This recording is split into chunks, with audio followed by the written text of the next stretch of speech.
ਅਕਾਲ ਜੀ। ਮੇਰਾ ਨਾਮ ਰਮਨਜੀਤ ਕੌਰ ਹੈ। ਅੱਜ ਦਾ ਸਾਡਾ ਟੌਪਿਕ ਹੈ ਕੇਨਜ਼ੀਅਨ ਮਾਡਲ ਆਫ ਇਨਕਮ ਡਿਟਰਮੀਨੇਸ਼ਨ। ਆਮਦਨ ਨਿਰਧਾਰਨ ਕਰਨ ਦਾ ਕੇਨਜ਼ ਮਾਡਲ। ਜਿਵੇਂ ਕਿ ਤੁਸੀਂ ਦੇਖਿਆ ਕਿ ਕਲਾਸੀਕਲ ਐਂਡ ਕੇਨਜ਼ੀਅਨ ਟੂ ਮਾਡਲ ਸੀਗੇ ਜਿਹਦੇ ਥਰੂ ਆਪਾਂ ਇਨਕਮ ਐਂਡ ਆਊਟਪੁੱਟ ਡਿਟਰਮੀਨੇਸ਼ਨ ਆ ਜਿਹੜੀ ਕਰਦੇ ਹੁੰਦੇ ਆ ਕਿ ਆਪਣੀ ਇਕੋਨਮੀ ਦੇ ਵਿੱਚ ਕਿੱਥੇ ਹੈ ਜਿਹੜੀ ਆਊਟਪੁੱਟ ਇਕੁਇਲਿਬਰੀਅਮ ਹੋਏਗੀ ਐਂਡ ਫੁੱਲ ਇੰਪਲੋਇਮੈਂਟ ਦੀ ਸਿਚੁਏਸ਼ਨ ਹੋਏਗੀ।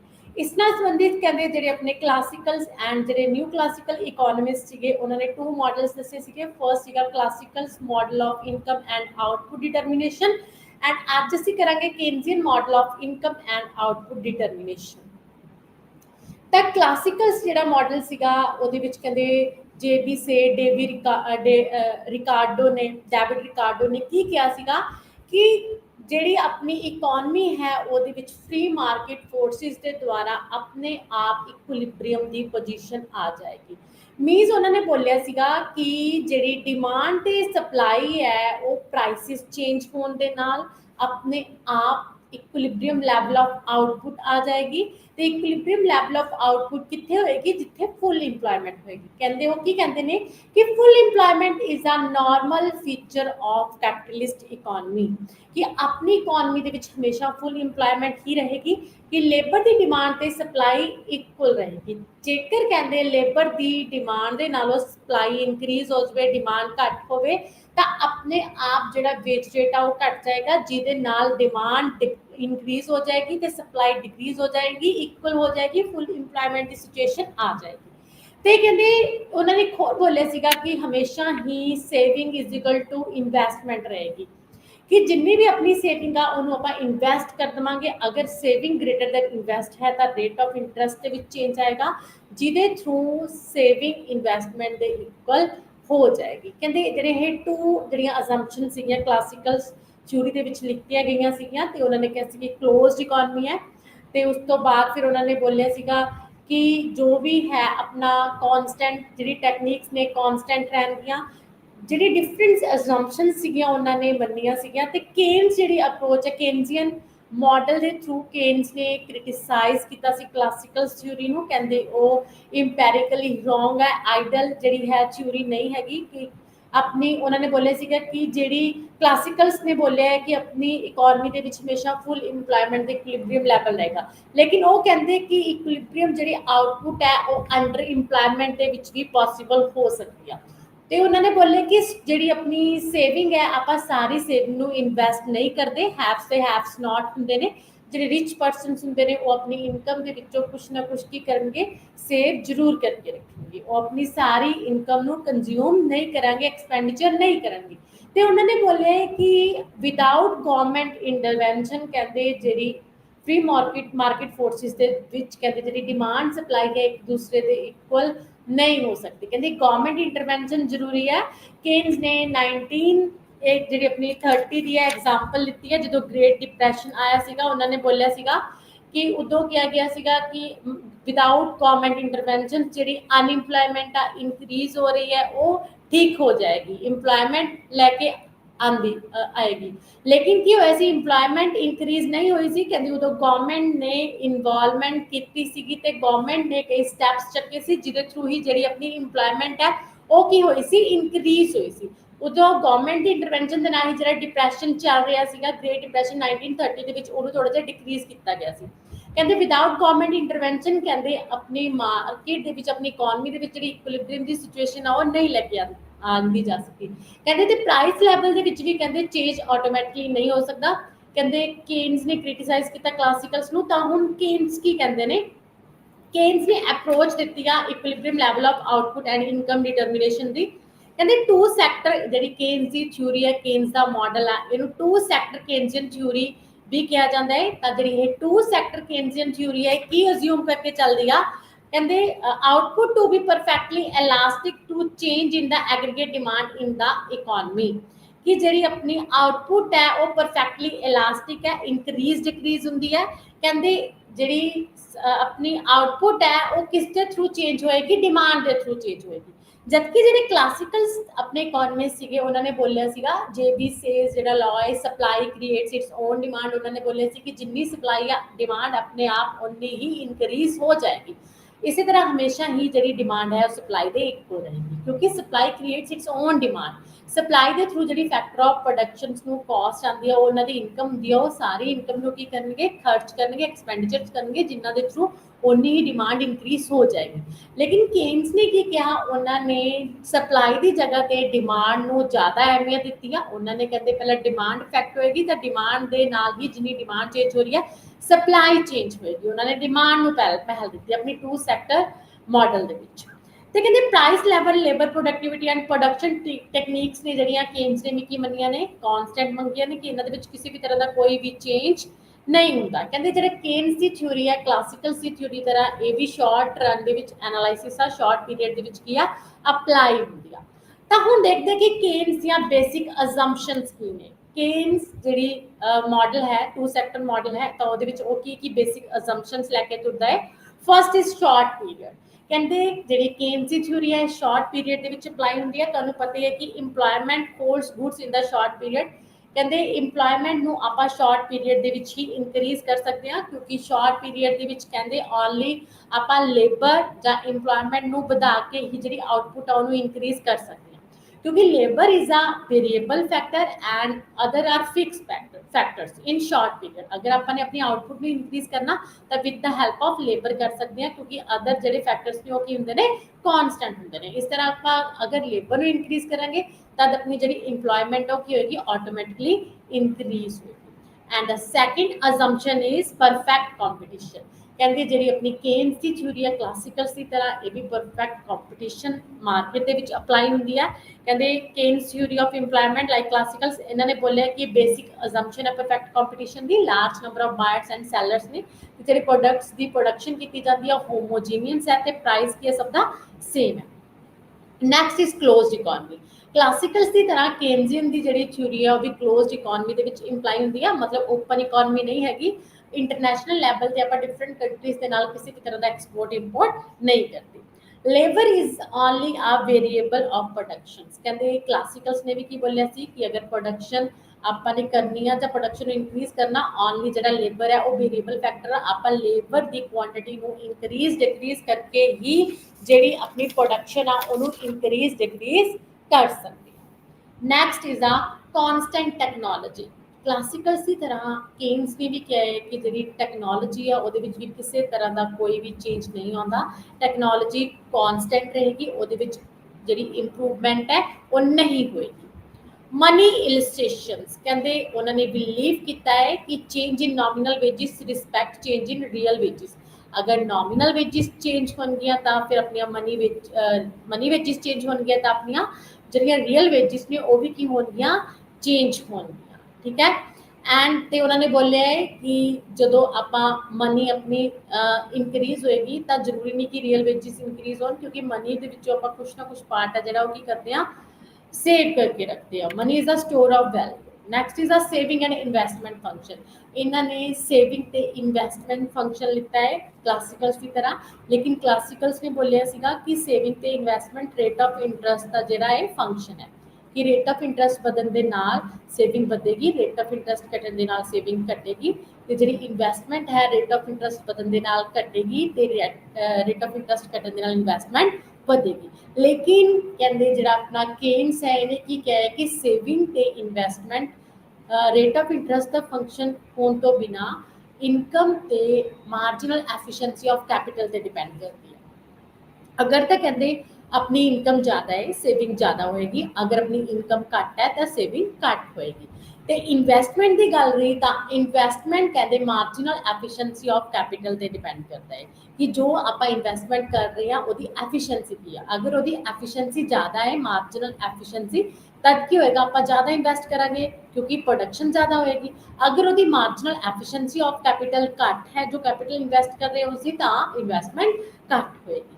Next is money as a store of value.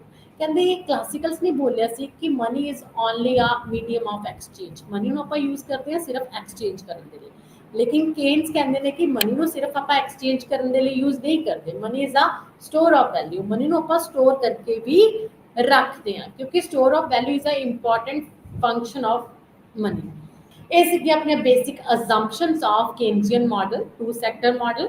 ਤੇ ਹੁਣ ਹੈ ਕਿ ਜਿਹੜੀਆਂ ਇਕੁਇਲਿਬਰੀਅਮ ਜੀਡੀਪੀ ਡਿਟਰਮੀਨੇਸ਼ਨ, ਕਹਿੰਦੇ ਗ੍ਰੋਸ ਡੋਮੈਸਟਿਕ ਪ੍ਰੋਡਕਸ਼ਨ ਆ ਜਿਹੜੀ ਉਹ ਇਕੁਇਲਿਬਰੀਅਮ ਤੇ ਕਦੋਂ ਹੋਏਗੀ। ਆਪਾਂ ਕਦੋਂ ਕਹਿ ਸਕਦੇ ਕਿ ਆਪਣੀ ਆਊਟਪੁੱਟ ਜ਼ਿਆਦਾ ਹੈ, ਜੀਡੀਪੀ ਆਪਣੀ ਇੰਕਰੀਜ਼ ਹੋ ਰਹੀ ਹੈ, ਮੈਕਸਿਮਮ ਜੀਡੀਪੀ ਆ, ਠੀਕ ਹੈ। ਇਕੁਇਲਿਬਰੀਅਮ ਜੀਡੀਪੀ ਕਦੋਂ ਹੋਏਗੀ, ਤਾਂ ਉਹਦੇ ਲਈ ਕੇਨਸ ਨੇ ਡਿਸਕਸ ਕੀਤੀਆਂ ਨੇ ਟੂ ਇੰਟਰਰਿਲੇਟਡ ਅਪਰੋਚਿਸ। ਟੂ ਅਪਰੋਚਿਸ ਕੇਨਸ ਨੇ ਦੱਸੀਆਂ ਨੇ ਸਾਨੂੰ, ਜਿਹਦੇ ਥਰੂ ਆਪਾਂ ਜਿਹੜਾ ਡਿਟਰਮੀਨੇਸ਼ਨ ਆਫ ਜੀਡੀਪੀ ਆਪਾਂ ਕਰ ਸਕਦੇ ਹਾਂ। ਤਾਂ ਫਸਟ ਅਪਰੋਚ ਕੀ ਆ, ਕੇਨਸ ਕੀ ਕਹਿੰਦੇ ਨੇ, ਕੇਨਸ ਕੀ ਕਹਿੰਦੇ ਨੇ ਕਿ ਜਿੱਥੇ ਆਪਣੀ aggregate expenditure equal to aggregate output ਹੋਏਗਾ, ਉੱਥੇ ਇਕੁਇਲਿਬਰੀਅਮ ਆਊਟਪੁੱਟ ਹੋਏਗੀ, ਇਕੁਇਲਿਬਰੀਅਮ ਦੀ ਸਿਚੁਏਸ਼ਨ ਹੋਏਗੀ। ਜਿੱਥੇ ਐਗਰੀਗੇਟ ਐਕਸਪੈਂਡੀਚਰ ਮੀਨਸ ਜਿੱਥੇ ਆਪਾਂ ਟੋਟਲ ਐਕਸਪੈਂਡੀਚਰ ਕਰਦੇ ਹਾਂ ਜਿਹੜਾ ਡਿਫਰੈਂਟ ਟਾਈਪਸ ਆਫ ਗੁड्स ਤੇ, ਉਹ ਕੰਜ਼ੰਪਸ਼ਨ ਗੁड्स ਤੇ ਵੀ ਹੋ ਸਕਦਾ, ਉਹ ਇਨਵੈਸਟਮੈਂਟ ਗੁड्स ਤੇ ਵੀ ਹੋ ਸਕਦਾ, ਇਹਨੂੰ ਆਪਾਂ ਡਿਮਾਂਡ ਵੀ ਕਹਿ ਸਕਦੇ ਹਾਂ। ਐਗਰੀਗੇਟ ਡਿਮਾਂਡ ਤੇ ਜੋ ਐਗਰੀਗੇਟ ਐਕਸਪੈਂਡੀਚਰ ਹੁੰਦਾ ਇੱਕ ਪਾਸੇ ਉਹ, ਠੀਕ ਹੈ, ਐਂਡ ਦੂਸਰੀ side aggregate output, total production, total output. ਜਦੋਂ ਆਪਣੀ aggregate demand means aggregate expenditure equal to total production aggregate supply ਦੇ ਇਕੁਅਲ ਹੋਏਗਾ, ਆਊਟਪੁੱਟ ਦੇ ਇਕੁਅਲ ਹੋਏਗਾ, ਉੱਥੋਂ ਆਪਣੀ ਜਿਹੜੀ ਇਕੋਨਮੀ ਹੈ ਜੀਡੀਪੀ ਉਹ ਇਕੁਇਲਿਬਰੀਅਮ ਦੇ ਵਿੱਚ ਹੋਏਗਾ।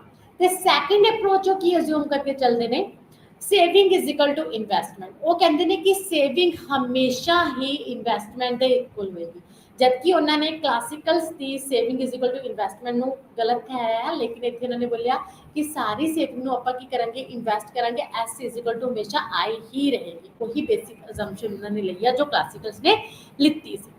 ਤਾਂ ਆਪਾਂ ਇਹਨਾਂ ਟੂ ਅਪਰੋਚਿਸ ਦੇ ਬਾਰੇ ਡਿਟੇਲ ਦੇ ਵਿੱਚ ਪੜਾਂਗੇ। ਸਭ ਤੋਂ ਪਹਿਲਾਂ ਆਪਾਂ ਫਰਸਟ ਅਪਰੋਚ ਤੇ ਦੇਖਦੇ ਹਾਂ, ਜਿਹਦੇ ਵਿੱਚ ਉਹਨਾਂ ਨੇ ਬੋਲਿਆ ਸੀਗਾ ਕਿ aggregate demand means aggregate expenditure ਹਮੇਸ਼ਾ ਹੀ ਕਿਹਦੇ ਇਕੁਅਲ ਰਹੇਗਾ, ਐਗਰੀਗੇਟ ਸਪਲਾਈ ਐਗਰੀਗੇਟ ਆਊਟਪੁੱਟ ਦੇ ਇਕੁਅਲ ਰਹੇਗਾ। ਤਾਂ ਇਹਨਾਂ ਦੋਨਾਂ ਨੂੰ ਆਪਾਂ ਡੀਪਲੀ ਸਟੱਡੀ ਕਰਦੇ ਹਾਂ। ਸਭ ਤੋਂ ਪਹਿਲਾਂ ਆਪਾਂ ਲੈਫਟ ਵਾਲੀ ਸਾਈਡ ਚੱਕਦੇ ਹਾਂ, ਐਗਰੀਗੇਟ ਐਕਸਪੈਂਡੀਚਰ ਚੱਕਦੇ ਹਾਂ, ਐਗਰੀਗੇਟ ਡਿਮਾਂਡ ਚੱਕਦੇ ਹਾਂ ਕਿ ਐਗਰੀਗੇਟ ਐਕਸਪੈਂਡੀਚਰ ਤੇ ਐਗਰੀਗੇਟ ਡਿਮਾਂਡ ਕੀ ਹੁੰਦਾ ਹੈ। ਦੇਖੋ ਇਕੁਇਲਿਬਰੀਅਮ ਐਂਡ ਐਗਰੀਗੇਟ ਡਿਮਾਂਡ, ਕੁੱਲ ਮੰਗ ਦੇ ਸੰਤੁਲਨ, ਕਿਉਂਕਿ ਉਹਨਾਂ ਨੇ ਬੋਲਿਆ ਜਿੱਥੇ AD is equal to AS ਹੋਏਗਾ ਉੱਥੇ ਇਕੋਨਮੀ ਇਕੁਇਲਿਬਰੀਅਮ ਦੇ ਵਿੱਚ ਹੋਏਗੀ। ਤਾਂ ਐਗਰੀਗੇਟ ਡਿਮਾਂਡ ਦੇਖਦੇ ਕਿ ਐਗਰੀਗੇਟ ਡਿਮਾਂਡ ਕਿਸ ਚੀਜ਼ ਦੀ ਹੋਏਗੀ, ਐਗਰੀਗੇਟ ਐਕਸਪੈਂਡੀਚਰ ਕਿਸ ਚੀਜ਼ ਦਾ ਹੋਏਗਾ। ਹੁਣ ਤੁਸੀਂ ਦੇਖੋ aggregate demand means total demand, ਆਪਾਂ total demand two sector economy ਦੇ ਵਿੱਚ ਕਿਸ ਕਿਸ ਚੀਜ਼ ਦੀ ਕਰਦੇ ਹਾਂ, AD ਕੀ ਦੇ ਇਕੁਅਲ ਹੋਏਗੀ, AD means aggregate demand aggregate expenditure, ਖਰਚਾ ਆਪਾਂ ਕਿਸ ਚੀਜ਼ ਤੇ ਕਰਾਂਗੇ, ਟੂ ਟਾਈਪਸ ਆਫ ਗੁड्स ਤੇ ਕਰਾਂਗੇ, ਜਾਂ ਤਾਂ ਕੰਜ਼ੰਪਸ਼ਨ ਗੁड्स ਤੇ ਕਰਾਂਗੇ ਜਾਂ ਇਨਵੈਸਟਮੈਂਟ ਗੁड्स ਤੇ ਕਰਾਂਗੇ। ਜਾਂ ਤਾਂ ਆਪਾਂ ਗੁड्स ਨੂੰ ਲੈ ਕੇ ਕੀ ਕਰਾਂਗੇ, ਆਪਣੇ ਵਰਤਨ ਦੇ ਲਈ ਵਰਤਾਂਗੇ, ਕੰਜ਼ਿਊਮ ਕਰਾਂਗੇ, ਜਾਂ ਆਪਾਂ ਅੱਗੇ ਪ੍ਰੋਡਕਸ਼ਨ ਕਰਨ ਦੇ ਲਈ ਇਨਵੈਸਟਮੈਂਟ ਕਰਾਂਗੇ, ਕਿਸੇ ਵੀ ਗੁੱਡ ਤੇ ਐਕਸਪੈਂਡੀਚਰ ਕਰਾਂਗੇ, ਇਨਵੈਸਟਮੈਂਟ ਐਕਸਪੈਂਡੀਚਰ। ਉਸ ਤੋਂ ਇਲਾਵਾ ਕਹਿੰਦੇ ਇਹਦੇ ਵਿੱਚ ਕੀ ਹੁੰਦਾ ਹੈ, ਆਪਣਾ ਗਵਰਨਮੈਂਟ ਐਕਸਪੈਂਡੀਚਰਸ ਪਲੱਸ ਨੈਟ ਐਕਸਪੋਰਟਸ, ਲੇਕਿਨ ਇੱਥੇ ਲਿਖਤਾ ਗਿਆ ਕਿ net exports and government expenditure ਨਹੀਂ ਹੈਗੇ, ਗਵਰਨਮੈਂਟ ਦੀ ਇੰਟਰਵੈਂਸ਼ਨ ਨਹੀਂ ਗੀ, ਐਂਡ ਨੈਟ ਜਿਹੜੇ ਐਕਸਪੈਂਡੀਚਰਸ ਨੇ ਨਹੀਂ ਹੈਗੇ। ਤਾਂ ਆਪਾਂ ਕੈਲਕੂਲੇਸ਼ਨ ਟੋਟਲ ਐਕਸਪੈਂਡੀਚਰਸ ਦੀ ਗੱਲ ਕੀਤੀ ਤਾਂ ਇੱਥੇ C+I+G+NX, consumption plus investment plus government expenditure plus net exports ਤੇ ਜੋ ਵੀ ਐਕਸਪੈਂਡੀਚਰਸ ਕੀਤੇ ਗਏ ਨੇ ਇੱਥੇ ਉਹ ਲਿੱਤੇ ਜਾਣਗੇ। This is a total demand, aggregate demand and aggregate expenditures ਜੋ ਇਹਨਾਂ ਚਾਰਾਂ ਚੀਜ਼ਾਂ ਤੇ ਕੀਤਾ ਜਾਂਦਾ ਹੈ। ਜਦੋਂ ਇਹਨਾਂ ਚਾਰਾਂ ਚੀਜ਼ਾਂ ਦੇ ਖਰਚੇ ਨੂੰ ਐਕਸਪੈਂਡੀਚਰਸ ਨੂੰ ਆਪਾਂ ਜੋੜ ਦੇਵਾਂਗੇ, ਚਾਰਾਂ ਚੀਜ਼ਾਂ ਦੀ ਡਿਮਾਂਡ ਤੇ ਐਕਸਪੈਂਡੀਚਰਸ ਕਰਾਂਗੇ, this is the aggregate demand aggregate expenditures. ਕਹਿੰਦੇ ਬਟ ਇੱਥੇ ਕੀ ਹੈ, no government expenditures, no export and import, ਇੱਥੇ ਸਿਰਫ ਓਨਲੀ ਕੰਜ਼ੰਪਸ਼ਨ ਐਂਡ ਇਨਵੈਸਟਮੈਂਟ ਲੈ ਸਕਦੇ ਆਪਾਂ, ਠੀਕ ਹੈ, ਕਿਉਂਕਿ ਕੰਜ਼ੰਪਸ਼ਨ ਗੁੱਡਸ ਤੇ ਇਨਵੈਸਟਮੈਂਟ ਗੁੱਡਸ ਤੇ ਆਪਾਂ ਕੀ ਆ ਖਰਚਾ ਕਰਦੇ ਹਾਂ। ਤਾਂ ਐਗਰੀਗੇਟ ਡਿਮਾਂਡ ਕਿਸ ਚੀਜ਼ ਦੀ ਕਰਾਂਗੇ, ਜਾਂ ਤਾਂ ਕੰਜ਼ੰਪਸ਼ਨ ਗੁੱਡ ਦੀ ਕਰਾਂਗੇ ਜਾਂ ਇਨਵੈਸਟਮੈਂਟ ਗੁੱਡਸ ਦੀ ਕਰਾਂਗੇ। ਤਾਂ AD ਐਗਰੀਗੇਟ ਜਿਹੜੀ ਡਿਮਾਂਡ ਹੈ ਕਿਹਦੇ ਕੋਲ ਹੋਏਗੀ, C+I ਹੋਏਗੀ। ਤਾਂ ਇੱਥੇ ਦੇਖੋ ਹੌਰੀਜ਼ੌਂਟਲ AD ਕਰਵ ਕਦੋਂ ਹੋਏਗੀ, ਜਦੋਂ C=I ਹੈ, ਮੀਨ ਸਾਨੂੰ ਪਤਾ ਕਿ ਕੰਜ਼ੰਪਸ਼ਨ ਤੇ ਇਨਵੈਸਟਮੈਂਟ ਤੇ ਆਪਾਂ ਨੇ ਇੰਨਾ ਖਰਚਾ ਕਰਨਾ ਹੀ ਕਰਨਾ ਹੈ, ਠੀਕ ਹੈ। This is the aggregate demand, total demand ਕੀ ਹੈ, ਐਕਸ ਐਕਸਿਸ ਦੇ ਪੈਰਲਲ ਹੈ, ਠੀਕ ਹੈ।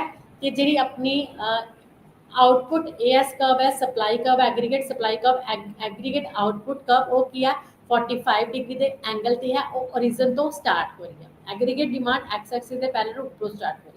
ਤੇ ਜਿੱਥੇ ਕਹਿੰਦੇ ਇੱਕ ਦੂਸਰੇ ਨੂੰ ਦੋਨੇ ਕੱਟ ਰਹੇ ਨੇ AD and AS, this is the equilibrium point. ਇਹ ਪੁਆਇੰਟ ਤੇ ਕੀ ਇਕੁਇਲਿਬਰੀਅਮ ਪੁਆਇੰਟ ਹੈ ਜਿੱਥੇ ਇਕੁਇਲਿਬਰੀਅਮ ਆਊਟਪੁੱਟ ਕਿੰਨੀ ਹੈ, OY1 ਹੈ, ਇੱਥੇ AD AS ਹੈ। ਮਤਲਬ ਆਪਾਂ ਕਹਿ ਸਕਦੇ ਕਿ ਐਗਰੀਗੇਟ ਐਕਸਪੈਂਡੀਚਰ Y ਹੈ, ਮੀਨਸ AD ਹੈ।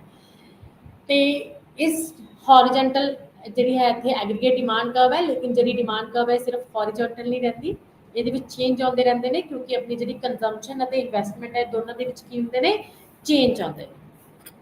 ਤਾਂ ਆਪਾਂ ਅੱਗੇ ਦੇਖਦੇ ਹਾਂ, ਕਹਿੰਦੇ aggregate demand is equal to consumption plus investment. ਤਾਂ ਆਪਾਂ ਇੱਥੇ ਕੰਜ਼ੰਪਸ਼ਨ ਫੰਕਸ਼ਨ ਦੇਖਾਂਗੇ ਤੇ ਇਨਵੈਸਟਮੈਂਟ ਫੰਕਸ਼ਨ ਦੇਖਾਂਗੇ। ਸਭ ਤੋਂ ਪਹਿਲਾਂ ਕੀ ਦੇਖਾਂਗੇ, ਕੰਜ਼ੰਪਸ਼ਨ ਫੰਕਸ਼ਨ। ਕੰਜ਼ੰਪਸ਼ਨ ਫੰਕਸ਼ਨ ਕੀ ਹੁੰਦਾ ਹੈ, ਕੰਜ਼ੰਪਸ਼ਨ ਹੁੰਦੀ ਕੀ ਆ। ਜਿਵੇਂ ਕਿ ਤੁਸੀਂ ਜਾਣਦੇ ਹੋ, ਕੰਜ਼ੰਪਸ਼ਨ ਦਾ ਮਤਲਬ ਹੁੰਦਾ ਹੈ ਕਿਸੇ ਚੀਜ਼ ਨੂੰ ਕੰਜ਼ਿਊਮ ਕਰਨਾ। ਜਦੋਂ ਕਹਿੰਦੇ ਕੋਈ ਵੀ ਜਿਹੜਾ ਆਪਣਾ ਕੰਜ਼ਿਊਮਰ ਹੈ ਉਹ ਕਿਸੇ ਵੀ ਗੁੱਡ ਦਾ ਯੂਜ਼ ਕਰਦਾ ਹੈ, ਕਿਸੇ ਵੀ ਚੀਜ਼ ਨੂੰ ਕੰਜ਼ਿਊਮ ਕਰਦਾ ਹੈ ਤੇ ਉਹਦਾ ਯੂਟਿਲਿਟੀ ਗੇਨ ਕਰਦਾ, ਡਿਮਾਂਡ ਕਰਦਾ, ਡੈਟ ਇਜ਼ ਅ ਕੰਜ਼ੰਪਸ਼ਨ। ਕਹਿੰਦੇ ਜਿਹੜਾ ਕੰਜ਼ੰਪਸ਼ਨ ਫੰਕਸ਼ਨ ਹੈ ਇਹ ਕੀ ਕਰਦਾ, ਇਹ ਕੀ ਦੱਸਦਾ ਸਾਨੂੰ, mutual relationship between the income and consumption, ਕਿ ਆਪਾਂ ਆਪਣੀ ਜਿਹੜੀ ਡਿਸਪੋਜ਼ਲ ਇਨਕਮ ਹੈ ਉਹਦੇ ਵਿੱਚੋਂ ਕਿੰਨਾ ਕੰਜ਼ਿਊਮ ਕਰ ਰਹੇ ਹਾਂ। ਤਾਂ ਇਹ ਰਿਲੇਸ਼ਨਸ਼ਿਪ ਸਾਨੂੰ ਦੱਸੇਗਾ between the income and consumption, ਕਿ ਮੇਰੀ ਇਨਕਮ ਹੈ ਉਹਦੇ ਵਿੱਚੋਂ ਮੈਂ ਕੰਜ਼ੰਪਸ਼ਨ ਐਨਾ ਕਰ ਰਿਹਾ। ਤਾਂ ਆਪਾਂ ਬੋਲ ਸਕਦੇ ਕਿ ਕੰਜ਼ੰਪਸ਼ਨ ਫੰਕਸ਼ਨ ਸਾਨੂੰ ਦੱਸਦਾ ਹੈ ਕਿ ਇਹ ਕਿਸ ਚੀਜ਼ ਦਾ ਕੰਜ਼ੰਪਸ਼ਨ ਕਿਸ ਚੀਜ਼ ਦਾ ਫੰਕਸ਼ਨ ਹੈ, ਇਨਕਮ ਦਾ ਫੰਕਸ਼ਨ ਹੈ। ਠੀਕ ਹੈ, ਇਹ ਇਨਕਮ ਤੇ ਡਿਪੈਂਡ ਕਰਦੀ ਹੈ ਕੰਜ਼ੰਪਸ਼ਨ ਦਾ। ਤਦ ਆਪਾਂ ਕਹਿ ਸਕਦੇ ਹਾਂ C is equal to function of by D, disposal income ਦਾ ਫੰਕਸ਼ਨ। ਤੇ ਡਿਸਪੋਜ਼ਲ ਇਨਕਮ ਮੈਂ ਤੁਹਾਨੂੰ ਉਸ ਦਿਨ ਵੀ ਦੱਸਿਆ ਸੀ, ਡਿਸਪੋਜ਼ਲ ਇਨਕਮ ਦਾ ਮਤਲਬ ਹੁੰਦਾ ਹੈ ਕਿ ਜਦੋਂ ਆਪਾਂ ਆਪਣੀ ਟੋਟਲ ਇਨਕਮ ਦੇ ਵਿੱਚੋਂ ਜਿੰਨੀ ਵੀ ਆਪਾਂ ਨੂੰ ਇਨਕਮ ਮਿਲਦੀ ਆ ਉਹਦੇ ਵਿੱਚੋਂ ਟੈਕਸ ਵਗੈਰਾ ਮਾਈਨਸ ਕਰ ਦਿੰਦੇ ਆ ਤੇ ਡੈਪਰੀਸੀਏਸ਼ਨ ਮਾਈਨਸ ਕਰ ਦਿੰਦੇ ਆ, ਤਾਂ ਸਾਡੇ ਕੋਲ ਜੋ ਇਨਕਮ ਬਚਦੀ ਆ ਉਹ ਡਿਸਪੋਜ਼ਲ ਇਨਕਮ ਹੁੰਦੀ ਆ। ਹੁਣ ਡਿਸਪੋਜ਼ਲ ਇਨਕਮ ਨੂੰ ਜਾਂ ਤਾਂ ਮੈਂ ਸੇਵ ਕਰ ਸਕਦਾ ਜਾਂ ਮੈਂ ਕੰਜ਼ਿਊਮ ਕਰ ਸਕਦਾ। ਠੀਕ ਹੈ, ਤਾਂ ਸਾਡੀ ਕੰਜ਼ੰਪਸ਼ਨ ਹੈ ਜਿਹੜੀ ਉਹ ਡਿਸਪੋਜ਼ਲ ਇਨਕਮ ਤੇ ਡਿਪੈਂਡ ਕਰਦੀ ਹੈ ਅਕੋਰਡਿੰਗ ਟੂ ਕੇਨਸ। ਕਹਿੰਦੀ ਜੇਕਰ ਤਾਂ ਆਪਣੀ ਇਨਕਮ ਜ਼ਿਆਦਾ ਹੋਏਗੀ ਤਾਂ ਕੰਜ਼ੰਪਸ਼ਨ ਜ਼ਿਆਦਾ ਹੋਏਗੀ, ਜੇਕਰ ਡਿਸਪੋਜ਼ਲ ਇਨਕਮ ਘੱਟ ਹੋਏਗੀ ਤਾਂ ਆਪਣੀ ਇਨਕਮ ਕੀ ਹੋਏਗੀ, ਘੱਟ ਹੋਏਗੀ। ਹੁਣ ਕਹਿੰਦੇ ਆਪਾਂ ਜਿਹੜੀ ਡਿਸਪੋਜ਼ਲ ਇਨਕਮ ਹੈ ਉਹਨੂੰ ਕੰਜ਼ੰਪਸ਼ਨ ਉਹਦੇ ਥਰੂ ਕਰ ਸਕਦੇ ਹਾਂ, ਜਾਂ ਤਾਂ ਹਾਊਸ ਹੋਲਡ ਸੈਕਟਰ ਜਿਹੜਾ ਉਹਦਾ ਸੇਵਿੰਗ ਕਰੇਗਾ ਜਾਂ ਫਿਰ ਕੀ ਕਰੇਗਾ ਉਹ ਤੋਂ ਕੰਜ਼ੰਪਸ਼ਨ ਕਰੇਗਾ। ਸੇਵਿੰਗ ਕਹਿੰਦੇ ਕਿਸ ਚੀਜ਼ ਤੇ ਡਿਪੈਂਡ ਕਰਦੀ ਹੈ, ਰੇਟ ਆਫ ਇੰਟਰਸਟ ਤੇ ਡਿਪੈਂਡ ਕਰਦੀ ਹੈ, ਤੇ ਕੰਜ਼ੰਪਸ਼ਨ ਆਪਣੀ ਯੂਟਿਲਿਟੀ ਤੇ ਡਿਪੈਂਡ ਕਰਦੀ ਹੈ। ਤਾਂ ਕੰਜ਼ੰਪਸ਼ਨ ਫੰਕਸ਼ਨ ਸਾਨੂੰ ਦੱਸਦਾ relationship between the consumption and income. ਕਹਿੰਦੇ ਜਿਵੇਂ ਜਿਵੇਂ ਸਾਡੀ ਇਨਕਮ ਵੱਧਦੀ ਜਾਂਦੀ ਹੈ ਡਿਸਪੋਜ਼ਲ ਇਨਕਮ, ਸਾਡੀ ਕੰਜ਼ੰਪਸ਼ਨ ਵੱਧਦੀ ਹੀ ਜਾਂਦੀ ਆ। ਬਟ ਕਹਿੰਦੇ ਜੇ ਆਪਣੀ ਇਨਕਮ ਜ਼ੀਰੋ ਆ ਤਾਂ ਕੰਜ਼ੰਪਸ਼ਨ ਜ਼ੀਰੋ ਨਹੀਂ ਹੋਏਗੀ, ਕੰਜ਼ੰਪਸ਼ਨ ਕੁਛ ਨਾ ਕੁਛ ਹੋਏਗੀ ਹੀ ਹੋਏਗੀ। ਫॉर एग्जांपल मेरी इनकम ਜਾਂ ਕੋਈ ਬੱਚੇ ਨੇ, ਠੀਕ ਹੈ 10th ਵਾਲੇ ਬੱਚੇ ਨੇ, +2 ਵਾਲੇ ਬੱਚੇ ਨੇ, ਤਾਂ ਜਾਂ ਫਿਰ ਕੋਈ ਬੱਚੇ ਜਿਨ੍ਹਾਂ ਨੂੰ ਜੌਬ ਨਹੀਂ ਮਿਲੀ ਹੈ ਨਾ, ਫ੍ਰੀ ਨੇ, ਤਾਂ ਉਹ ਕਹਿੰਦੇ ਉਹਨਾਂ ਦੀ ਸੈਲਰੀ ਕੋਈ ਨਹੀਂ ਹੈਗੀ, ਉਹਨਾਂ ਦੀ ਜਿਹੜੀ ਹੈ ਇਨਕਮ ਕੋਈ ਨਹੀਂ ਹੈਗੀ, ਲੇਕਿਨ ਉਹਨਾਂ ਦੀ ਕੰਜ਼ੰਪਸ਼ਨ ਹੈ। ਉਹ ਕਿ ਜਿਵੇਂ ਕਿ ਬੱਚੇ ਨੂੰ ਕਾਪੀ ਵੀ ਲੈਂਦੇ ਨੇ, ਪੈਨ ਵੀ ਲੈਂਦੇ ਨੇ, ਫੂਡ ਵੀ ਲੈਂਦੇ ਨੇ, ਕਲੋਥਿੰਗ ਵੀ ਲੈਂਦੇ ਨੇ, ਸ਼ੂਜ਼ ਵੀ ਲੈਂਦੇ ਨੇ। ਇਸ ਕਹਿੰਦੇ ਇਨਕਮ ਜ਼ੀਰੋ ਹੋ ਸਕਦੀ ਹੈ ਲੇਕਿਨ ਪਰਸਨ ਦੀ ਜਿਹੜੀ ਕੰਜ਼ੰਪਸ਼ਨ ਹੈ ਉਹ ਜ਼ੀਰੋ ਨਹੀਂ ਹੋ ਸਕਦੀ।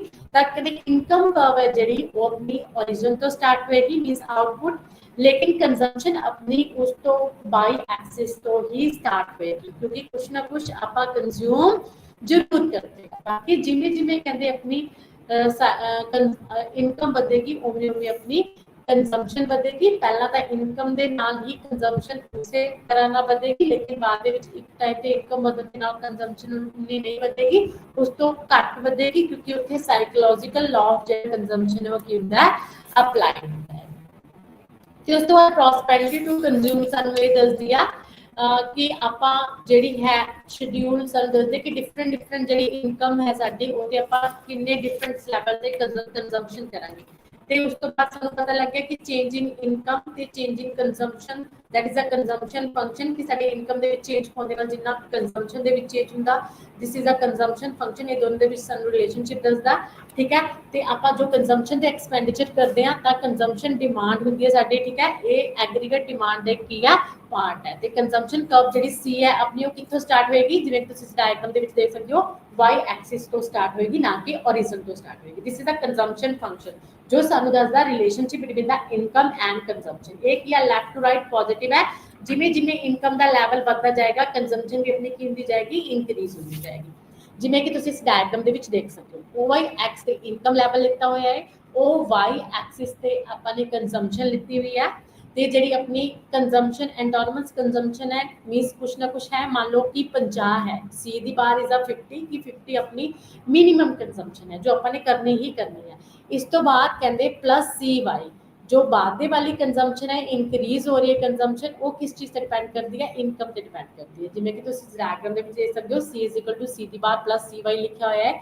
ਜੋ C ਦੀ ਬਾਰ ਹੈ this is a minimum consumption like 50 ਜੋ ਆਪਾਂ ਨੇ ਕਰਨੀ ਹੈ, ਪਲੱਸ ਤੋਂ ਬਾਅਦ सी बाई मीन वो कंजम्पशन जी अपनी इनकम से डिपेंड करती है। इनकम बढ़न के नाल कंजम्पशन बढ़ती है, इनकम घटन के नाल कंजम्पशन घटती है। तो टोटल कंजम्पशन अपना की हो गया सी दी बार प्लस सी बाई, मतलब जी कंजम्पशन कर्व है वो अपनी लैफ्ट टू राइट अपवर्ड जाएगी तो ये ओरिजन तो स्टार्ट ना होके ओरिजन तो ऊपर बाई एक्सिस तो ही स्टार्ट होएगी, क्योंकि कंजम्पशन कभी भी जीरो नहीं होती। जबकि इनकम अपनी है जो आउटपुट है वो 45 डिग्री ओरिजन तो स्टार्ट होने देती है, क्योंकि इनकम जीरो आउटपुट जीरो हो सकती है जो आप प्रोडक्शन नहीं करते। तो ये सानू दसदी है direct relationship between the income and consumption. This is the consumption function. तो एग्रीगेट डिमांड साडी कंजम्पशन पे डिपेंड करती है, तो कंजम्पशन अपनी इनकम पे डिपेंड करती है। Next is relationship between the consumption and aggregate demand. ਹੁਣ ਤੁਹਾਨੂੰ ਪਤਾ ਹੀ ਹੈ ਕਿ ਇਹਨਾਂ ਦੇ ਵਿੱਚ ਕੀ ਰਿਲੇਸ਼ਨਸ਼ਿਪ ਹੋਏਗਾ। ਅਗਰ ਕਹਿੰਦੇ ਜਿਹੜੀ ਆਪਣੀ ਐਗਰੀਗੇਟ ਡਿਮਾਂਡ ਕਦੋਂ ਇਨਕਰੀਜ਼ ਹੋਏਗੀ, ਜਦੋਂ ਆਪਣੀ ਕੰਜ਼ੰਪਸ਼ਨ ਇਨਕਰੀਜ਼ ਹੋਏਗੀ। ਤੇ ਕੰਜ਼ੰਪਸ਼ਨ ਆਪਣੀ ਕਦੋਂ ਇਨਕਰੀਜ਼ ਹੋਏਗੀ, ਜਦੋਂ ਇਨਕਮ ਤੇ ਆਊਟਪੁੱਟ ਇਨਕਰੀਜ਼ ਹੋਏਗੀ। ਕਿਉਂਕਿ ਇਨਕਮ ਇਨਕਰੀਜ਼ ਹੋਣ ਦੇ ਨਾਲ ਦੇਖੋ ਫਸਟਲੀ ਜਦੋਂ ਆਊਟਪੁੱਟ ਇਨਕਰੀਜ਼ ਹੋਏਗੀ ਤਾਂ ਫੈਕਟਰ ਆਫ ਪ੍ਰੋਡਕਸ਼ਨ ਦੇ ਥਰੂ ਜਿਹੜੇ ਡਿਫਰੈਂਟ ਫੈਕਟਰਸ ਨੇ ਉਹਨਾਂ ਨੂੰ ਇਨਕਮ ਜਾਏਗੀ।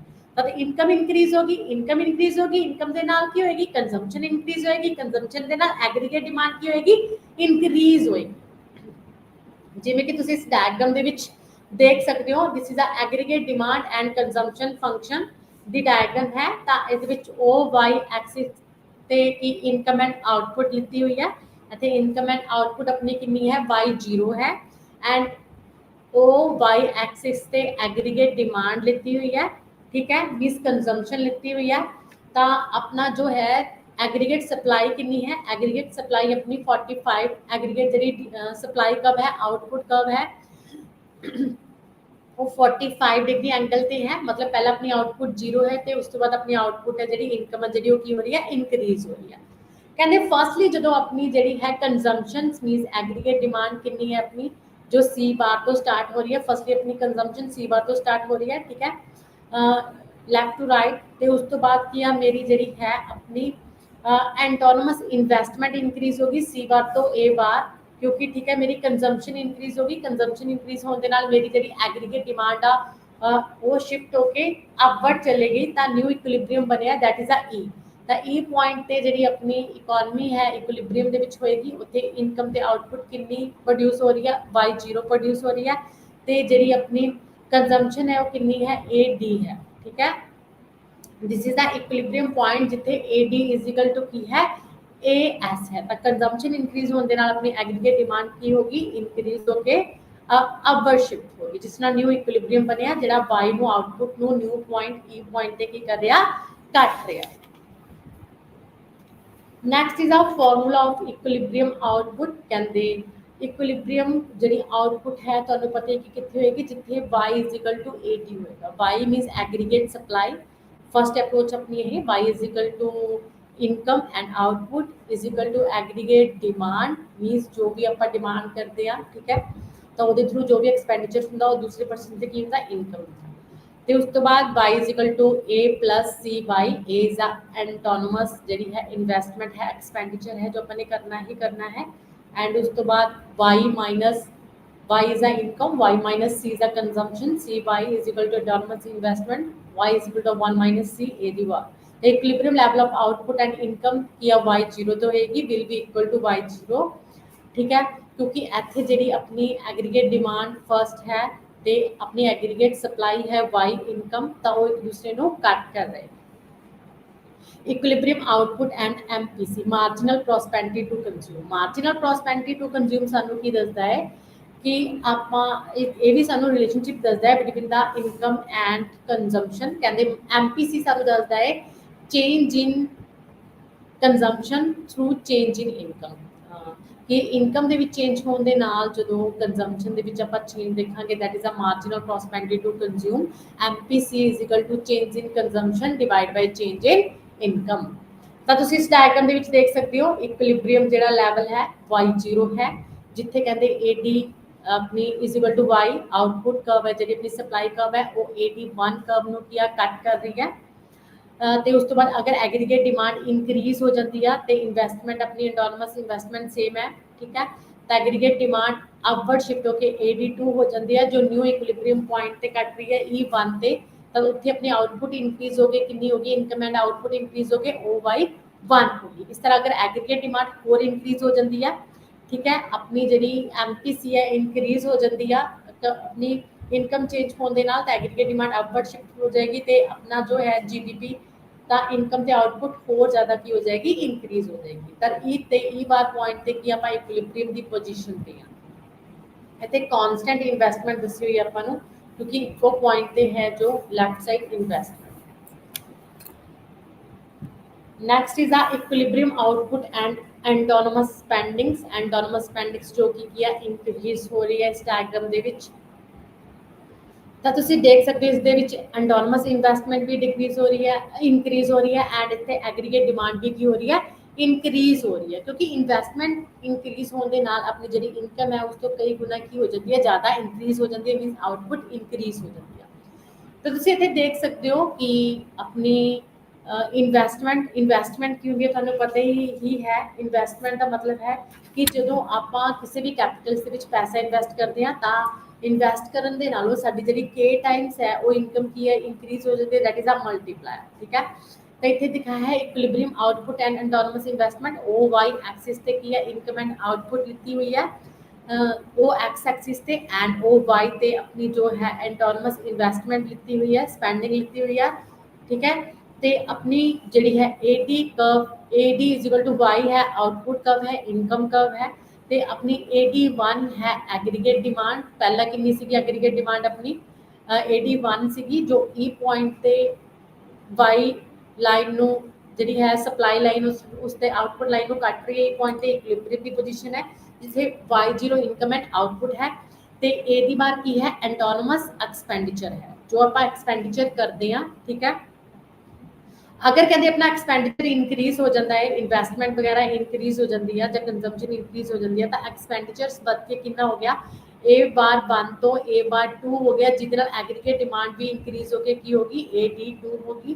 तो एग्रीगेट डिमांड कब अपवर्ड शिफ्ट होगी, जिहदे नाल ये अपनी इनकम कर्व नू E' पॉइंट ते कट कर रही है, जिथे अपनी इनकम ਤਾਂ ਐਗਰੀਗੇਟ ਡਿਮਾਂਡ ਇੰਕਰੀਜ਼ ਹੋਣ ਦੇ ਨਾਲ ਹੁਣ ਆਊਟਪੁੱਟ ਵੀ ਸਪਲਾਈ ਹੀ ਉਨੀ ਇੰਕਰੀਜ਼ ਹੋਗੀ ਤੇ ਇਨਕਮ ਵੀ ਉਨੀ ਹੀ ਕੀ ਹੋਏਗੀ, ਇੰਕਰੀਜ਼ ਹੋਏਗੀ, ਜੋ ਇੰਕਰੀਜ਼ ਹੋ ਕੇ OY0 ਤੋਂ OY1 ਹੋਗੀ। ਤਾਂ this is a equilibrium point. E1 point ਸਾਡਾ ਹੁਣੇ ਕੀ ਹੈ, ਇਕੁਇਲਿਬ੍ਰੀਅਮ ਪੁਆਇੰਟ ਹੋਏਗਾ, ਜੋ ਕਹਿੰਦੇ ਐਂਟੋਨਮਸ ਐਕਸਪੈਂਡੀਚਰ ਦੇ ਵਿੱਚ ਇੰਕਰੀਜ਼ ਹੋਣ ਕਰਕੇ ਹੋਇਆ ਹੈ, ਠੀਕ ਹੈ, ਜਿਹਦੇ ਕਰਕੇ AD1 ਤੋਂ ਜਿਹੜੀ ਐਗਰੀਗੇਟ ਡਿਮਾਂਡ ਕਰਵ ਹੈ AD2 ਤੇ ਸ਼ਿਫਟ ਹੋਈ, ਤੇ ਨਿਊ ਇਕੁਇਲਿਬ੍ਰੀਅਮ ਪੁਆਇੰਟ ਕੀ ਬਣਿਆ, E1 ਬਣਿਆ, ਜਿਹਦੇ ਨਾਲ ਇਨਕਮ ਤੇ ਆਊਟਪੁੱਟ ਇੰਕਰੀਜ਼ ਹੋ ਕੇ OY' ਮਾਈਨਸ OY0 ਕਿੰਨੀ ਇੰਕਰੀਜ਼ ਹੋਈ, Y0 ਤੋਂ Y1 ਇੰਕਰੀਜ਼ ਹੋ ਗਈ। ਤਾਂ ਇਹ ਸਾਡਾ ਐਂਟੋਨਮਸ ਸਪੈਂਡਿੰਗ ਤੇ ਐਕਸਪੈਂਡੀਚਰਸ ਤੇ ਕੀ ਹੈ, ਡਿਪੈਂਡ ਕਰਦੀ ਹੈ ਐਗਰੀਗੇਟ ਡਿਮਾਂਡ ਸਾਡੀ।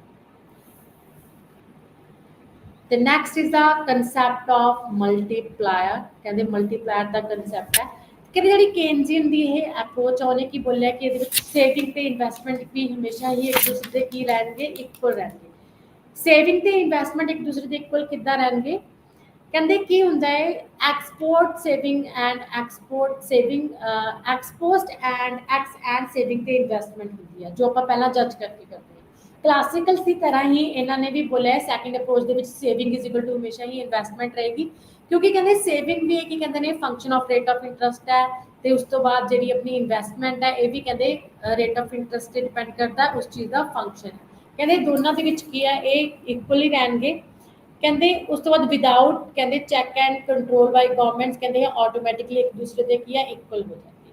ਕਹਿੰਦੇ ਅਗਰ ਕੇਨਸ ਕਹਿੰਦੇ ਨੇ ਕਿ ਸੇਵਿੰਗ ਗ੍ਰੇਟਰ ਦੈਨ ਇਨਵੈਸਟਮੈਂਟ ਹੈ, ਸੇਵਿੰਗ ਜ਼ਿਆਦਾ ਹੈ ਇਨਵੈਸਟਮੈਂਟ ਦੇ ਨਾਲੋਂ, ਜਿਹੜੇ ਹਾਊਸ ਹੋਲਡ ਸੈਕਟਰ ਹੈ ਉਹ ਸੇਵਿੰਗ ਜ਼ਿਆਦਾ ਕਰ ਰਹੇ, ਇਨਵੈਸਟਮੈਂਟ ਘੱਟ ਕਰ ਰਹੇ, ਠੀਕ ਹੈ। ਇਨਵੈਸਟਮੈਂਟ ਘੱਟ ਰਹੇ ਮੀਨਸ ਆਊਟਪੁੱਟ ਘੱਟ ਹੋਏਗੀ, ਆਪਣੀ ਜੋ ਹੈ ਸਪਲਾਈ ਘੱਟ ਹੋਏਗੀ, ਤੇ ਜਿਹੜੀ ਹੈ ਸੇਵਿੰਗ ਜ਼ਿਆਦਾ ਹੈ, ਤਾਂ ਇਹਦੇ ਨਾਲ ਕੀ ਹੋਏਗਾ, ਉਹ ਰੇਟ ਆਫ ਇੰਟਰਸਟ ਆਟੋਮੈਟਿਕਲੀ ਜਿਹੜਾ ਹੈ ਘੱਟ ਹੋ ਜਾਏਗਾ, ਜਿਹਦੇ ਨਾਲ ਕਹਿੰਦੇ ਸੇਵਿੰਗ ਲੋਕ ਘੱਟ ਕਰਨਗੇ, ਸੇਵਿੰਗ ਦੀ ਜਗ੍ਹਾ ਤੇ ਇਨਵੈਸਟਮੈਂਟ ਵਧਾ ਦੇਣਗੇ, ਤਾਂ S is equal to I ਹੋ ਜਾਏਗਾ। ਅਗਰ ਕਹਿੰਦੇ ਇਨਵੈਸਟਮੈਂਟ ਜ਼ਿਆਦਾ ਹੈ, ਸੇਵਿੰਗ ਘੱਟ ਹੈ, ਠੀਕ ਹੈ, ਤਾਂ ਰੇਟ ਆਫ ਇੰਟਰਸਟ ਕੀ ਆ, ਵਧੇਗਾ, ਜਿਹਦੇ ਨਾਲ ਲੋਕ ਇਨਵੈਸਟਮੈਂਟ ਦੀ ਜਗ੍ਹਾ ਤੇ ਸੇਵਿੰਗ ਕਰਨਾ ਸਟਾਰਟ ਕਰ ਦੇਣਗੇ, ਤੇ I ਇਜ਼ ਇਕੁਅਲ ਟੂ ਕੀ ਹੈ, S ਹੋ ਜਾਏਗਾ। ਕਹਿੰਦੇ ਇਸ ਤਰ੍ਹਾਂ ਕਹਿੰਦੇ ਦੋਹੇ ਕੀ ਹੈ ਇੱਕ ਦੂਸਰੇ ਦੇ ਇਕੁਅਲ ਹੋ ਜਾਣਗੇ। ਕਹਿੰਦੇ ਲੇਕਿਨ ਜਿਹੜਾ ਸੇਵਿੰਗ ਤੇ ਇਨਵੈਸਟਮੈਂਟ ਹੈ ਫੰਕਸ਼ਨ ਹੈ ਇਸ ਤਰ੍ਹਾਂ, ਕਹਿੰਦੇ ਜਿਹੜਾ केन्जियन सीगा उन्हें क्लासिकल्स ਨੂੰ ਰਿਫਿਊਟ ਕੀਤਾ ਸੀ ਲੇਕਿਨ ਕਹਿੰਦੇ ਉਹਨਾਂ ਨੇ ਫਿਰ ਬੋਲਿਆ ਹੈ ਕਿ S is not a function of R ਕਹਿੰਦੇ ਇਹ ਇਨਕਮ ਤੇ ਵੀ ਡਿਪੈਂਡ ਕਰਦਾ ਇਨਕਮ ਵਧਣ ਦੇ ਨਾਲ ਸੇਵਿੰਗ ਵਧੇਗੀ ਇਨਕਮ ਘਟਣ ਦੇ ਨਾਲ ਸੇਵਿੰਗ ਘਟੇਗੀ ਤੇ ਜਿਹੜੀ ਇਨਵੈਸਟਮੈਂਟ ਹੈ ਆਊਟਪੁੱਟ ਤੇ ਮਾਰਜਨਲ ਐਫੀਸ਼ੀਐਂਸੀ ਆਫ ਕੈਪੀਟਲ ਤੇ ਵੀ ਡਿਪੈਂਡ ਕਰਦੀ ਆ ਤਾਂ ਸੇਵਿੰਗ ਤੇ ਇਨਵੈਸਟਮੈਂਟ ਨੂੰ ਇਹ ਦੋਹੇ ਚੀਜ਼ਾਂ ਵੀ ਕੀ ਕਰਨਗੀਆਂ ਅਫੈਕਟ ਕਰਨਗੀਆਂ ਕਹਿੰਦੇ ਸੇਵਿੰਗ ਤੇ ਇਨਵੈਸਟਮੈਂਟ ਦੇ ਵਿੱਚ ਹਮੇਸ਼ਾ ਹੀ ਇਕੁਇਲਿਬਰੀਅਮ ਰਹੇਗਾ ਇਕੁਇਲਿਬਰੀਅਮ ਕਿੱਥੇ ਹੋਏਗਾ ਸੇਵਿੰਗ ਤੇ ਇਨਵੈਸਟਮੈਂਟ ਦੇ ਵਿੱਚ ਜਿੱਥੇ ਕਹਿੰਦੇ desired consumption expenditure plus desired investment in expenditure ठीक है तो ਉਹਦੇ ਥਰੂ जो है अपना तो aggregate expenditure C plus I equal to की रहेगा Y रहेगा कहते इतने दोनों की होंगे इक्वल होंगे एग्रीगेट डिमांड एग्रीगेट सप्लाई कहते जी कर्व है ये दूसरे फर्स्ट अप्रोच के थ्रू इक्वल रहेंगे इतने जो अपना केन्जियन मॉडल है ਉਹਦੀ ਜਿਹੜੀ ਹੈ ਉਹਨੂੰ ਕ੍ਰਿਟਿਸਾਈਜ਼ ਵੀ ਕੀਤਾ ਗਿਆ ਹੈ ਠੀਕ ਹੈ ਤੇ ਉਸ ਤੋਂ ਬਾਅਦ ਕਹਿੰਦੇ ਐਗਰੀਗੇਟ ਡਿਮਾਂਡ ਦੇ ਵਿੱਚ ਸ਼ਿਫਟ ਹੋ ਸਕਦਾ ਹੈ ਐਗਰੀਗੇਟ ਡਿਮਾਂਡ ਦੇ ਵਿੱਚ ਇਨਕਰੀਜ਼ ਡਿਕਰੀਜ਼ ਹੋ ਸਕਦਾ ਹੈ ਕਿਉਂਕਿ ਕੰਜ਼ੰਪਸ਼ਨ ਤੇ ਇਨਵੈਸਟਮੈਂਟ ਦੋਨੇ ਕੀ ਹੁੰਦੇ ਨੇ ਚੇਂਜ ਹੁੰਦੇ ਨੇ ਅਗਰ ਐਗਰੀਗੇਟ ਡਿਮਾਂਡ ਦੇ ਵਿੱਚ ਇਨਕਰੀਜ਼ ਹੋਏਗਾ ਤਾਂ ਐਗਰੀਗੇਟ ਡਿਮਾਂਡ ਕੀ ਅਪਵਰਡ ਸ਼ਿਫਟ ਹੋ ਜਾਏਗੀ ਜਿਵੇਂ ਕਿ ਤੁਸੀਂ ਇਸ ਡਾਇਗਰਾਮ ਦੇ ਵਿੱਚ ਦੇਖ ਸਕਦੇ ਹੋ ਜਿਹਦੇ ਨਾਲ ਐਗਰੀਗੇਟ ਡਿਮਾਂਡ ਵਧਣ ਦੇ ਨਾਲ ਸਪਲਾਈ ਵੀ ਕੀ ਆਪਣੀ ਵਧੇਗੀ ਇਨਕਮ ਤੇ ਆਊਟਪੁੱਟ ਵੀ ਵਧੇਗੀ ਜਿਵੇਂ ਕਿ E ਤੋਂ E ਡੈਸ਼ ਤੇ ਸ਼ਿਫਟ ਹੋਣੀ ਤੇ ਉਸ ਤੋਂ ਬਾਅਦ ਅਗਰ ਕਹਿੰਦੇ ਐਗਰੀਗੇਟ ਡਿਮਾਂਡ ਘਟੇ ਐਗਰੀਗੇਟ ਡਿਮਾਂਡ ਘਟਣ ਦੇ ਨਾਲ ਜਿਹੜੀ ਆਪਣੀ ਐਗਰੀਗੇਟ डिमांड कर्व है डाउनवर्ड शिफ्ट हो जाएगी जिहदे नाल जिहड़ी अपनी इनकम ते आउटपुट है वो भी की होगी घटेगी जिवें कि तुसीं इस डायग्राम दे विच देख सकते हो अगर जिहड़ी अपनी फर्स्टली एग्रीगेट डिमांड कर्व है वो है AD2 ਤਾਂ ਆਪਾਂ ਕਿੱਥੇ ਇਕੁਇਲਿਬਰੀਅਮ ਤੇ ਹਾਂ ਜਿਹੜੇ ਆਪਣੀ ਆਊਟਪੁੱਟ ਕਰਵ ਨੂੰ ਕੱਟ ਰਿਹਾ ਹੈ ਇਨਕਮ ਕਰਵ ਨੂੰ E ਡੈਸ਼ ਪੁਆਇੰਟ ਤੇ ਕੱਟ ਰਿਹਾ ਤਾਂ E ਡੈਸ਼ ਪੁਆਇੰਟ ਤੇ ਆਪਾਂ ਇਕੁਇਲਿਬਰੀਅਮ ਦੇ ਵਿੱਚ ਆ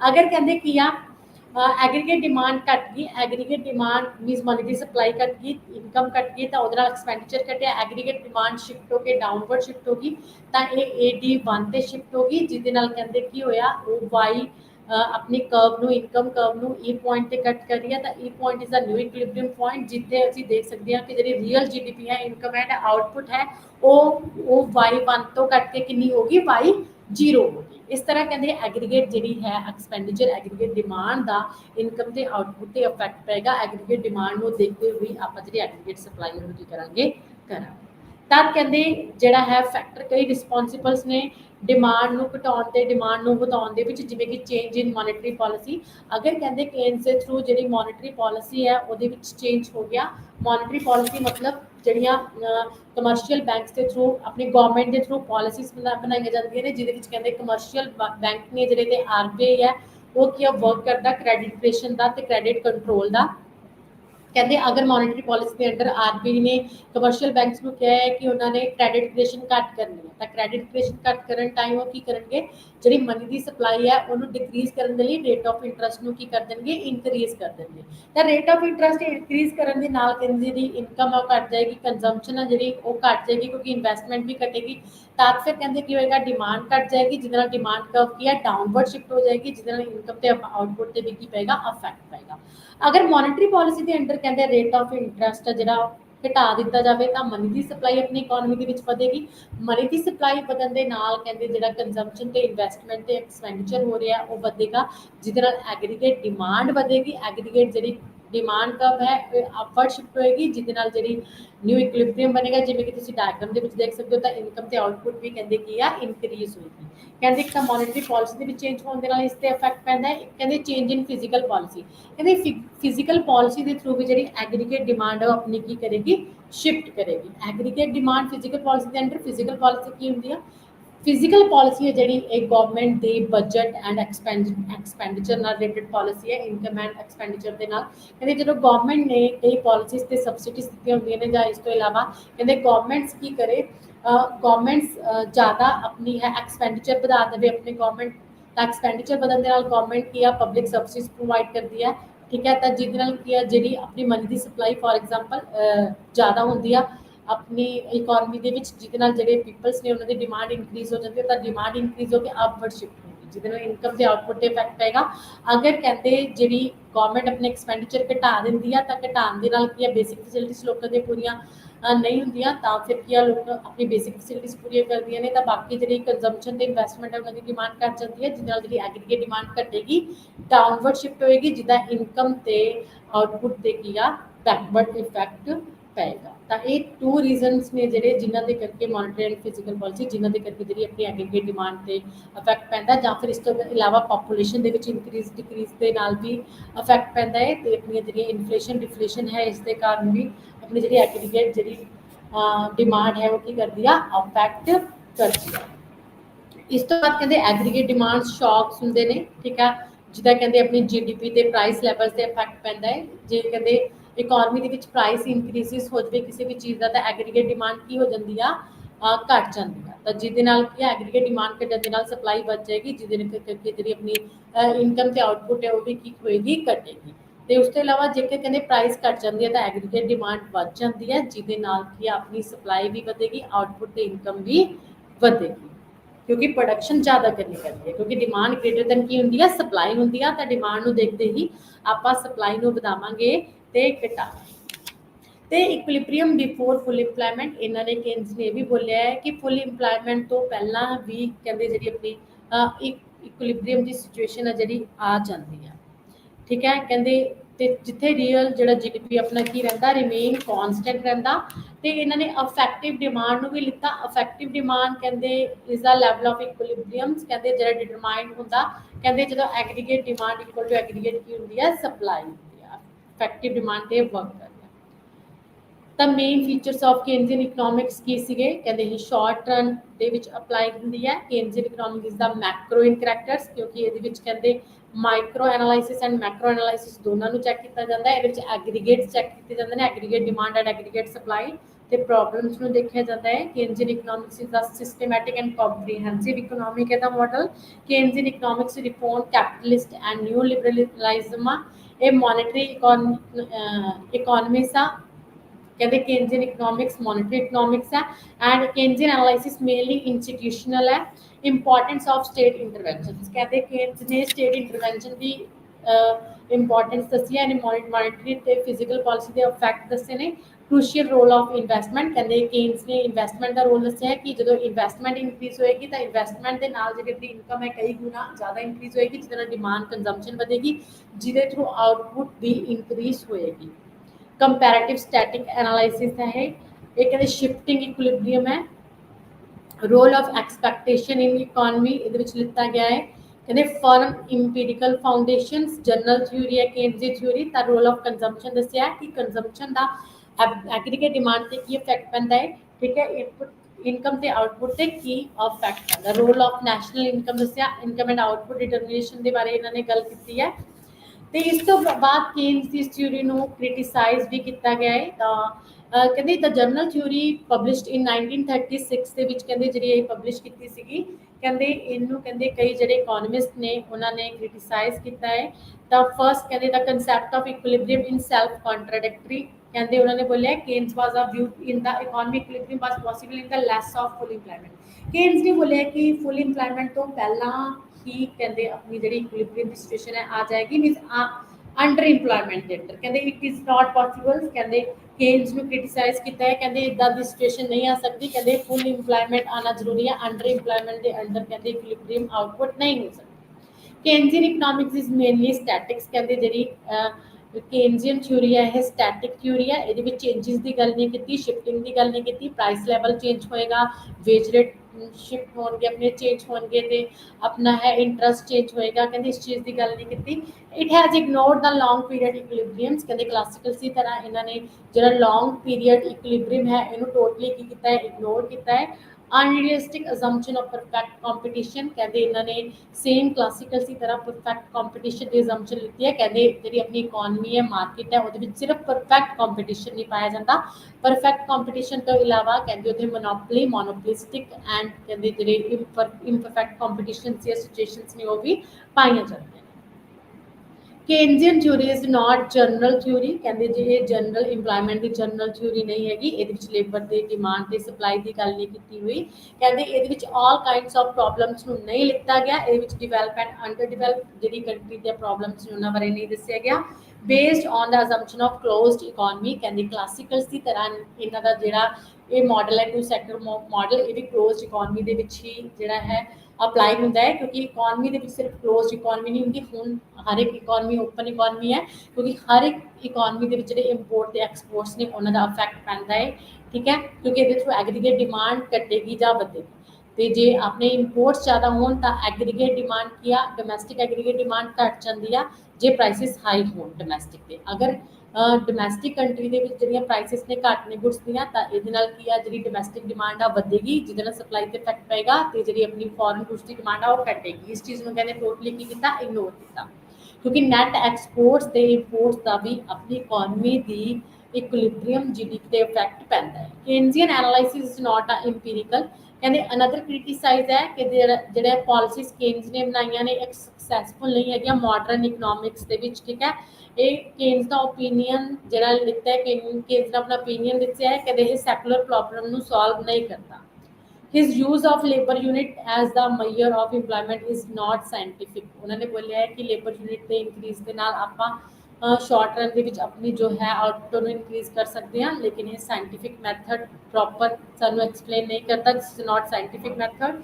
ਲਿਮਿਟਡ ਐਪਲੀਕੇਬਿਲਿਟੀ ਆਫ ਮਲਟੀਪਲਾਈ, ਇਹਨਾਂ ਨੇ ਮਲਟੀਪਲਾਇਰ ਦੀ ਗੱਲ ਕੀਤੀ ਆ ਕਿ ਇਨਵੈਸਟਮੈਂਟ ਕਰਨ ਦੇ ਨਾਲ ਸਾਡੀ ਜਿਹੜੀ ਇਨਕਮ ਹੈ k ਟਾਈਮਸ ਇਨਕਰੀਜ਼ ਹੋ ਜਾਏਗੀ, ਲੇਕਿਨ ਇਹਨਾਂ ਨੇ ਡਿਪਰੈਸ਼ਨ ਦੀ ਗੱਲ ਨਹੀਂ ਕੀਤੀ। ਇਹਨਾਂ ਨੇ ਇਹ ਨਹੀਂ ਦੱਸਿਆ ਕਿ ਜਿਹੜਾ ਮਲਟੀਪਲਾਈ ਹੁੰਦਾ ਹੈ ਇਹ 2x ਵਰਡ ਹੁੰਦਾ ਹੈ, ਇੱਕ ਸਾਈਡ ਦਾ ਇਨਵੈਸਟਮੈਂਟ ਇਨਕਰੀਜ਼ ਹੋਣ ਦੇ ਨਾਲ ਸਾਡੀ ਜਿਹੜੀ ਇਨਕਮ ਹੈ, डिमांड है, आउटपुट है, वो के टाइम्स इंक्रीज हो जाएगी, लेकिन दूसरी टाइम अगर दूसरे पासे जे साडी इन्वेस्टमेंट डिक्रीज होगी तो इस दे नाल नैगेटिव इफैक्ट पैंदा इकोनॉमी ते, इस दे नाल साडी जिहड़ी इनकम है वो भी के टाइम्स की हो जाएगी, डिक्रीज हो जाएगी। नैक्सट है लैक ऑफ प्रिंसिपल असैलरेशनस, कहते इन्हों ने जिहड़ा है केएनसी थ्योरी ने लैक ऑफ प्रिंसिपल असैलरेशन के बारे गल नहीं की हैगी, कहते इन्होंने प्रॉपरली कंपीट नहीं किया अपनी थ्योरी नूं, इन्होंने मार्जिनल प्रॉस्पेरिटी टू कंज्यूम ते मार्जिनल प्रॉस्पेरिटी टू सेव की गल नहीं की, ते इन्होंने कंजम्पशन दे विच चेंज की गल नहीं की, किस तरह इनकम दे विच चेंज होने दे नाल कंजम्पशन चेंज होएगी, इंप्लॉयमेंट चेंज होएगी। इकनॉमिक्स ऑफ डिप्रैशन, इन्होंने डिप्रैशन टाइम की गल नहीं की कि किस तरह डिप्रैशन टाइम्स जो प्रॉब्लम्स आउंदियां ने, लाइक जिहड़ी अपनी प्राइसिस है घट जांदियां ने, ते ठीक है डिमांड ते इफैक्ट पैंदा है, ते अपनी इनकम ते आउटपुट ते इफैक्ट पैंदा है। नैक्सट है the rate of interest is not a purely monetary phenomena, कहते जिहड़ी अपनी मॉनेटरी पॉलिसी इन्होंने उसकी गल की है, कहते रेट ऑफ इंटरस्ट है जिहड़ा ये सिर्फ मॉनेटरी पॉलिसी पर डिपेंड नहीं करता, कहते मनी की सप्लाई पर डिपेंड करता, सेविंग ते इन्वेस्टमेंट पर भी की है डिपेंड करता। Keynesian concept of secular stagnation is unfounded, कहते रिच एंड जिहड़ियां डिवेलप कंट्रीज ने, कहते उन्होंने हर एक दे मॉडल अप्लाई नहीं होता, कहते जिहड़ी रिच कंट्रीज ने वो अपनी सारी इनकम नूं स्पेंड नहीं करदियां एक्सपैंडिचर ते, जिहड़ी सेविंग अपना जिहड़ा है इनकम कहते इहदे विच इक्वल नहीं होंदी, आउटपुट इक्वल नहीं होंदी। एंड ओवर एग्रीगेटिव्स, कहते इहदे विच aggregate demand, aggregate investment, aggregate income, कहते ओवर जिहड़ी एग्रीगेट है उन्हें इकट्ठा किया होया है, कहते डिफरेंट वे दे नाल कहते जिहड़ी इनकम साडी इंक्रीज डिक्रीज होंदी है, कंजम्पशन एक्सपेंडिचर्स हुंदे ने, उन्हां दी गल नहीं कीती हुई। It ignores cost push inflation, कहते इन्हां ने कॉस्ट पुश इन्फ्लेशन की गल नहीं की। कॉस्ट पुश इन्फ्लेशन मीनस वो इन्फ्लेशन जो आप प्रोडक्शन करते हैं तो फैक्टर ऑफ प्रोडक्शन में जो भी कॉस्ट पे करते हैं, तो जो अपनी कॉस्ट इनकम तो ज़्यादा इनक्रीज हो जाती है तो कॉस्ट की करती है प्राइसिस को पुश करती है, this is the cost push inflation. कहते इन्होंने कॉस्ट पुश इन्फ्लेशन की गल नहीं की, इन्होंने सिर्फ डिमांड पुश इन्फ्लेशन की गल की है, जिहदे डिमांड इनक्रीज होने नाल अपना जो भी है प्राइसिस इनक्रीज हो जाती है, जबकि कॉस्ट पुश इन्फ्लेशन है जिहड़ा वो अंडर डिवेलप कंट्रीज के ज़्यादा होंदा है। पोस्ट केन्जियन क्रिटिसाइज, कहते इन्होंने जिहड़ी केन्जी थ्योरी है ये फ्लॉज नूं रोज रॉन्ग दस्सिया है, कहते इन्होंने अज्यूम किया है कि इन्होंने इनकम ते कंजम्पशन दे विच कहते इन्होंने बोलिया कि डायरैक्ट रिलेशनशिप हुंदा है, कहते डायरैक्ट रिलेशनशिप नहीं हुंदा हैगा, कहते कंजम्पशन है जिहड़ी यूटिलिटी ते डिपेंड करती है इनकम दे नालों ज़्यादा। तो उस तो बाद ज़्यादा 2 सैक्टर मॉडल है, एग्रीगेट मॉडल, कहते ये इन्होंने x and post and saving and investment की गल की है, कहते वो भी फॉरन सैक्टर्स के नहीं होंगी हैगी, कहते किस इस तरह जी केन्जी थ्योरी है इनू भी प्रॉपर थ्योरी नहीं दसिया, तो क्लासिकल्स से केन्जी दोनों की थ्योरी के कुछ ना कुछ डीमैरिट्स ते मैरिट्स ने, ठीक है। तो इस तो बाद केन्स ने एक होर कंसैप्ट्स नूं दस्सिया सीगा अपना मल्टीप्लायर के कंसैप्ट्स नूं, आपां मल्टीप्लायर्स के बारे पढ़ते हैं। उन्होंने बोलिया सी कि मल्टीप्लायर्स अपनी इकोनॉमी के विच की है हुंदा है। तो फर्स्टली आपां देखते कि मल्टीप्लायर हुंदा की है। ਕਹਿੰਦੇ ਇਹਨਾਂ ਨੇ ਕੇਨਸ ਨੇ ਬੋਲਿਆ ਸੀ ਕਿ ਆਪਣੀ ਐਗਰੀਗੇਟ ਡਿਮਾਂਡ ਆ ਜਿਹੜੀ ਇਕੋਨਮੀ ਦੇ ਵਿੱਚ ਚੇਂਜ ਹੁੰਦੀ ਹੈ। Aggregate demand means aggregate demand increase ਹੋ ਜਾਂਦੀ ਹੈ। ਤਾਂ ਐਗਰੀਗੇਟ ਡਿਮਾਂਡ ਇਨਕਰੀਜ਼ ਹੋ ਜਾਂਦੀ ਆ, ਸਪਲਾਈ ਵੀ ਇਨਕਰੀਜ਼ ਹੁੰਦੀ ਹੈ। ਐਗਰੀਗੇਟ ਡਿਮਾਂਡ ਤੇ ਸਪਲਾਈ ਹਮੇਸ਼ਾ ਇੱਕ ਦੂਸਰੇ ਦੇ ਕੀ ਹੁੰਦੇ ਨੇ, ਇਕੁਅਲ ਹੁੰਦੇ ਨੇ। ਤਾਂ ਐਗਰੀਗੇਟ ਡਿਮਾਂਡ ਇਨਕਰੀਜ਼ ਹੋਣ ਦਾ ਕੇਨਸ ਨੇ ਮੇਨ ਕੌਜ਼ਿਸ ਕੀ ਦੱਸਿਆ, ਕਹਿੰਦੇ change in aggregate demand causes change in equilibrium income and output and employment in the economy. ਕਹਿੰਦੇ ਐਗਰੀਗੇਟ ਡਿਮਾਂਡ ਇਨਕਰੀਜ਼ ਹੋਣ ਦਾ ਮੇਨ ਰੀਜ਼ਨ ਇਹ ਹੈ ਕਿਉਂਕਿ ਆਪਣੀ ਇਕੋਨਮੀ ਦੇ ਵਿੱਚ ਇਨਕਮ ਆਊਟਪੁੱਟ ਇਨਕਰੀਜ਼ ਹੁੰਦੀ ਆ।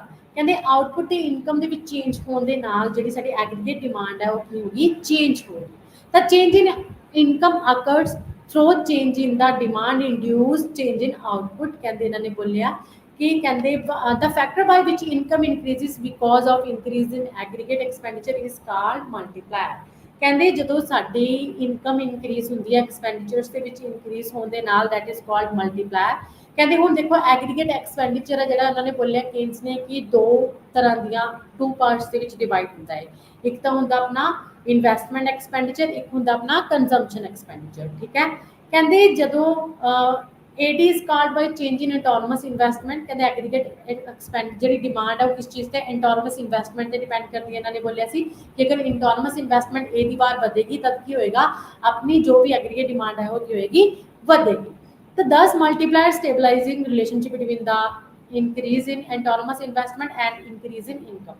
ਤਾਂ ਕਹਿੰਦੇ ਜਿਹੜਾ ਮਲਟੀਪਲਾਇਰ ਹੈ ਉਹ ਸਾਨੂੰ ਰਿਲੇਸ਼ਨ ਦੱਸਦਾ between the increase in investment and increase in income, ਕਿ ਇਨਵੈਸਟਮੈਂਟ ਵਿੱਚ ਚੇਂਜ ਹੋਣ ਦੇ ਨਾਲ ਸਾਡਾ ਇਨਕਮ ਦੇ ਵਿੱਚ ਜੋ ਚੇਂਜ ਹੋਇਆ ਦੈਟ ਇਜ਼ ਕਾਲਡ ਮਲਟੀਪਲਾਇਰ। ਅਗਰ ਕਹਿੰਦੇ ਇਨਕਮ ਸਾਡੀ ਇਨਵੈਸਟਮੈਂਟ ਸਾਡੀ 20 ਇਨਕਰੀਜ਼ ਹੋਈ ਹੈ ਲੇਕਿਨ ਇਨਕਮ ਸਾਡੀ 100 ਇਨਕਰੀਜ਼ ਹੋ ਗਈ, ਤਦ ਆਪਾਂ ਬੋਲ ਸਕਦੇ ਹਾਂ ਕਿ 5 ਟਾਈਮ ਸਾਡਾ ਜਿਹੜਾ ਮਲਟੀਪਲਾਇਰ ਜਿਸ ਦਾ ਕਿ k ਟਾਈਮ ਸਾਡੀ ਜਿਹੜੀ ਇਨਕਮ ਹੈ ਉਹ ਕੀ ਹੈ, ਇਨਕਰੀਜ਼ ਹੋਈ ਹੈ। ਕਹਿੰਦੇ ਦਾ ਕਨਸੈਪਟ ਆਫ ਜਿਹੜਾ ਮਲਟੀਪਲਾਇਰ ਹੈ ਫਸਟਲੀ ਕਿਹਨੇ ਦਿੱਤਾ ਸੀ, ਆਰ ਐਫ ਕਾਹਨ ਨੇ ਦਿੱਤਾ ਸੀਗਾ।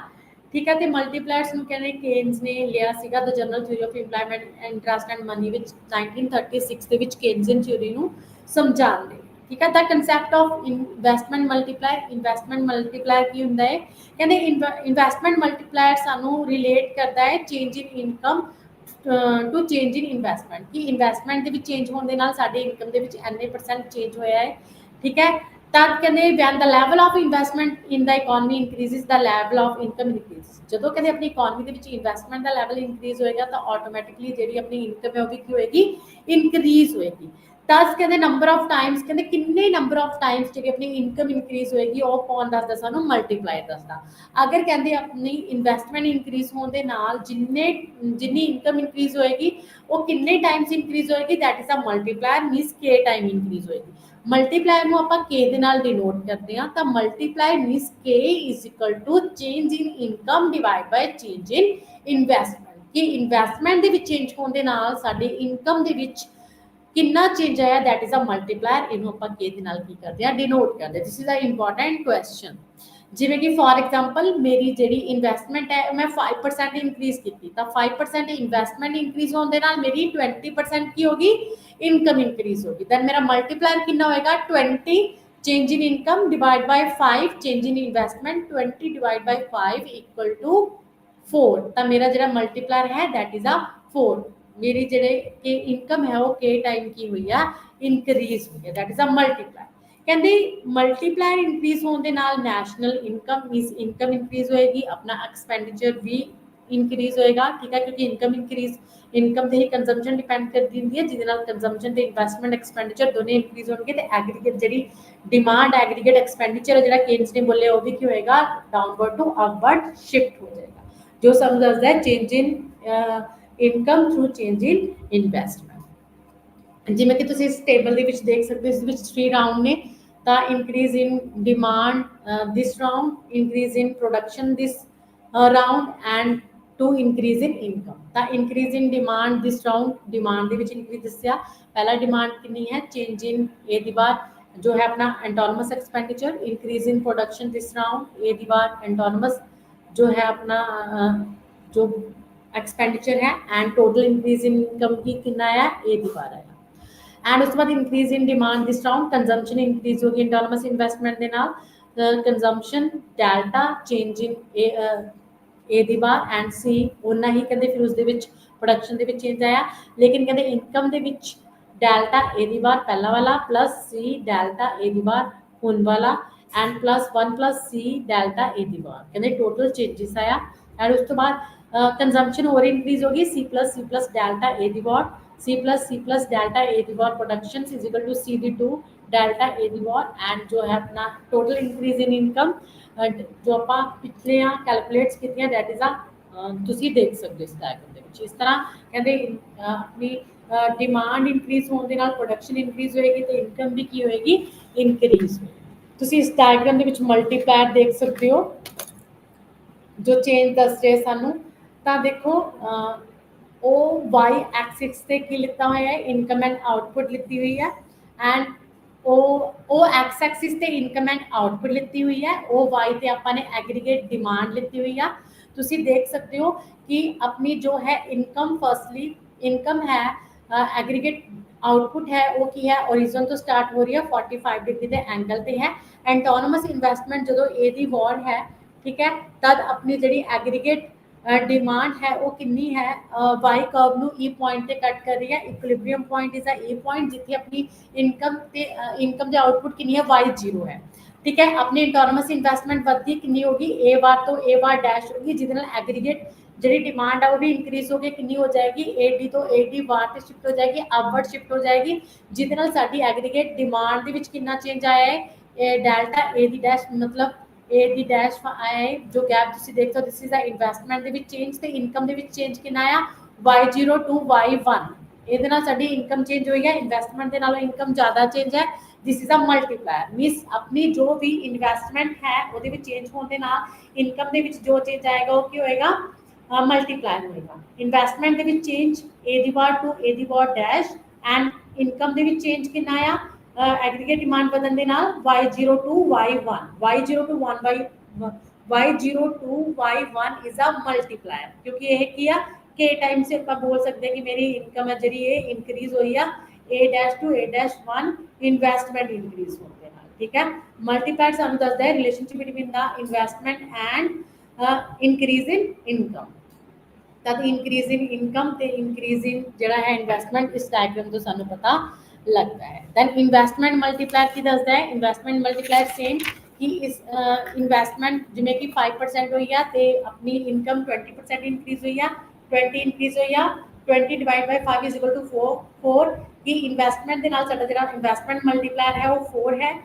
ठीक है 5 इन्वेस्टमेंट नाल 20 साडी इनकम है जेड़ी इंक्रीज हुई है इन जो इन्वेस्टमेंट मल्टीप्लायर है सानू दसदा है relationship between the investment and increase in income ਤਾਂ ਕਹਿੰਦੇ ਮਲਟੀਪਲਾਈ ਪ੍ਰੋਸੈਸ ਅਸੀਂ ਕਿੱਦਾਂ ਦੇਖ ਸਕਦੇ ਹਾਂ change in investment means change in I ਕਿ ਸਾਡੀ ਇਨਵੈਸਟਮੈਂਟ ਦੇ ਵਿੱਚ ਇੰਨਾ ਚੇਂਜ ਹੋਇਆ ਹੈ ਉਸ ਤੋਂ ਬਾਅਦ change in consumption change in C means aggregate demand and ਉਸ ਤੋਂ ਬਾਅਦ change in income means change in Y ਠੀਕ ਹੈ ਤੇ ਉਸ ਤੋਂ ਬਾਅਦ ਨੈਕਸਟ ਲਿਮਿਟੇਸ਼ਨਸ ਆਫ ਮਲਟੀਪਲਾਇਰਸ ਕਹਿੰਦੇ ਜਿਹੜਾ ਮਲਟੀਪਲਾਇਰ ਹੈ ਇਹ 2x ਵਰਡ ਹੈ एक है रिवर्स ऑपरेशंस ऑफ मल्टीप्लायर कहते अगर इन्वेस्टमेंट इंक्रीज होने दे नाल अपनी इनकम के टाइम्स इंक्रीज हो सकती है तो इन्वेस्टमेंट डिक्रीज होने दे नाल अपनी जिहड़ी इनकम है वो कई टाइम डिक्रीज भी हो सकती है जिसका अपनी इकोनॉमी दे की पेगा नैगेटिव इफैक्ट पेगा तब कहते कह सकती हाँ multiplier is a double edge sword दो धारी तलवार है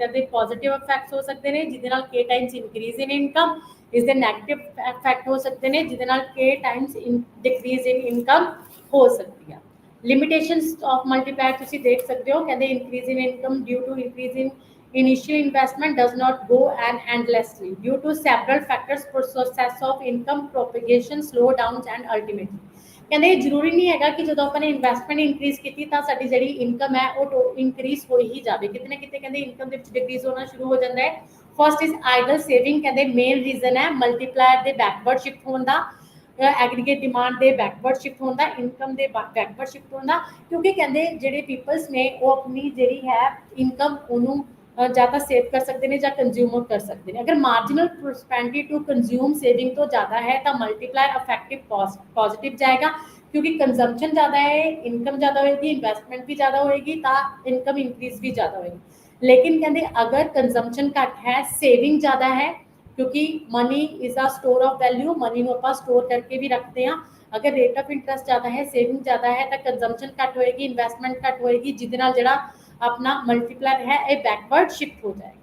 purchase of shares and government securities, अगर कहते आप पैसे इन्वेस्ट करके रखने की बजाय ओपन मार्केट के share government shares and bonds को बाय करते हैं तो उन्होंने सेल करते हैं, उन्होंने थ्रू प्रॉफिट गेन करते हैं, तब इन्वेस्टमेंट घट होएगी, जिसदे जो मल्टीप्लायर इफेक्ट है वो बैकवर्ड शिफ्ट हो जाएगा। एंड उस तो बाद है पेइंग ऑफ ओल्ड डेट, जो साडी इनकम इंक्रीज होंदी है तो आप ਉਹਦੇ ਵਿੱਚੋਂ कुछ ਜਿਹੜਾ पैसा है ਉਹਨੂੰ ओल्ड डेप्स पे ਕਰਨ ਦੇ ਵਿੱਚ ਖਰਚ ਕਰ ਦਿੰਦੇ ਆ। ਜਦੋਂ ओल्ड डेप्स ਦੇ ਵਿੱਚ ਸਾਡਾ ਪੈਸਾ ਪੇਮੈਂਟਸ ਜਾਏਗੀ ਤਾਂ ਸਾਡੀ ਜਿਹੜੀ ਇਨਵੈਸਟਮੈਂਟ ਹੈ ਪ੍ਰੈਜ਼ੈਂਟ ਇਨਵੈਸਟਮੈਂਟ ਉਹ ਕੱਟੇਗੀ, ਜਿਹਦੇ ਨਾਲ ਜਿਹੜਾ ਸਾਡਾ ਮਲਟੀਪਲਾਇਰ है वो बैकवर्ड जाएगा, नैगेटिव इफेक्ट आएगा मल्टीप्लायर के थ्रू। नैक्सट इज इंपोर्ट, कहते जो साडे एक्सपोर्ट्स घट हो, प्रोडक्शन घट हो, अपनिया डोमैसटिक गुड्स ने ज़्यादा कॉस्टली हो, प्राइसिस ज़्यादा होने के कारण तो आप इधरों चीज़ा ना लैके बाहरों चीज़ा इंपोर्ट करिए तो साडा पैसा इधरों बाहर ज़्यादा जाएगा तो डोमैसटिक इन्वेस्टमेंट घट होएगी, इन्वेस्टमेंट घट होने के नाल पैसा बाहर ज़्यादा जाने के कारण जो साडा मल्टीप्लायर है वो बैकवर्ड जाएगा, बैकवर्ड इफेक्ट ऑफ मल्टीप्लायर्स ने जो होंगे शो होंगे। The next is access stock of consumption goods, कहते जो आप एक्सैस के कंजम्पशन गुड्स ने उन्होंने ज़्यादा खर्चा करते हैं तो दूसरिया गुड्स से घट खर्चा करते हैं, क्योंकि न्यू कंजम्पशन है जी वो प्रोड्यूस नहीं होएगी, वो राइज नहीं होएगी, जिन्होंने करके जी डिमांड है कितने ना कितने घट जाएगी तो फिर इन्वेस्टमेंट घटेगी, जिसके नैगेटिव इफेक्ट है जो मल्टीप्लायर तो शो होएगा। Next is a high liquidity preference, कहते जो कि लोग पैसा इन्वेस्ट करने की जगह पे होल्ड करके रखते हैं for the precautionary motive, transaction motive and speculative motive, तब भी कहते कि इन्वेस्टमेंट जी है वो घट होएगी, इन्वेस्टमेंट घट होने के कारण कहते जो अपना लीकेज ऑफ मल्टीप्लायर्स ने हो शो होंगे, नैगेटिव मल्टीप्लायर का इफेक्ट दिखने को मिलेगा। राइस इन प्राइसिस, कहते जो अचानक इन्फ्लेशन के कारण जिहड़ियां प्राइसिस ने डिमांड कर बदन के कारण बढ़ जांदियां ने, तो प्राइसिस बदन के नाल जी डिमांड है वो घट जाएगी, तो डिमांड घटन के नाल जी एक्सैस सप्लाई है वो इंक्रीज होएगी, जिदे करके इन्वेस्टमेंट आ जी घट जाएगी, कॉस्ट है जी बढ़ेगी, जिदे करके जोड़ा अपना मल्टीप्लायर का बैकवर्ड इफेक्ट है शो होएगा, इकोनॉमी के विच इनकम डिक्रीज होएगी। नैक्सट इज टैक्सेशन सिस्टम्स, कहते जो टैक्सेशन पॉलिसी गवर्नमेंट के द्वारा अप्लाई की जाती ने तो अपनी जी इनकम है वो काफ़ी पार्ट टैक्सिस के चले जाता है, तो टैक्सिस इंक्रीज होने करके कहते जड़ियाँ अपनी इन्वेस्टमेंट है घटेगी, तो इन्वेस्टमेंट घटन के जड़ियाँ लीकेज ऑफ मल्टीप्लायर्स ने शो होंगे। तो next is undistributed profits of the companies, कहते चलो डिफरेंट प्रॉफिट्स ने वो अपने जो शेयर्स ने अपने जो प्रॉफिट्स ने उन्होंने शेयर ना कर, कहते उदों भी मोस्टली प्रॉब्लम्स आती है, इन्वेस्टमेंट घट जाती है क्योंकि इनकम है जी प्रॉपर सर्कुलेट नहीं होती डिफरेंट कंपनीज के जिदे करके जो अपना मल्टीप्लायर हो कि चले जाता है नैगेटिव चले जाता। तो केन्स ने अपने इस जड़ा है थ्योरी वो मल्टीप्लायर के इफेक्ट में दसिया है कि किस तरह जी अपनी इन्वेस्टमेंट है वो एग्रीगेट डिमांड इनकम के आउटपुट को अफेक्ट करती है, ये उन्होंने ये पॉजिटिव तो नैगेटिव दोनों पॉइंट्स दसे ने। तो जो अपना अज का टॉपिक है इत्थे ही खत्म होंदा है। धन्यवाद।